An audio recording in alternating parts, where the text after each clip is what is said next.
I was fortunate enough with, when I met my idol, that he was bigger and better, even nicer than I could ever imagine in my own mind as a kid.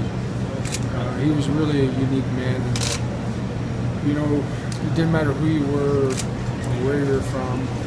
He was comfortable talking to anyone. People were comfortable talking to Gordie. And as I always said, he was the greatest hockey player ever lived, and happened to be the nicest man that I've ever met. And there's not too many people that say anything wrong or bad about Gordie Howe. He's a genuine man. I was telling the son today, if you look at pictures of Gordie,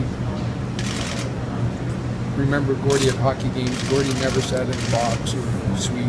He always sat in with all the fans. He understood who he was. It didn't bother him to take pictures and sign autographs and be part of society in that way. He was very humble.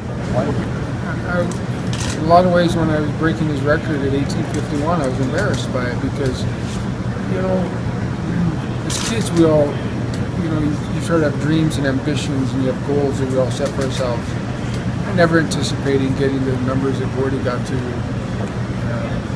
But I was the first one to recognize it was a different game. I mean, they only had 6 teams, and it was probably a lot more defensive-minded. Checking was tighter. There was a 70-game schedule, not 80-game schedule. So I understood all that. So in a lot of ways, I was embarrassed that I was chasing down his record.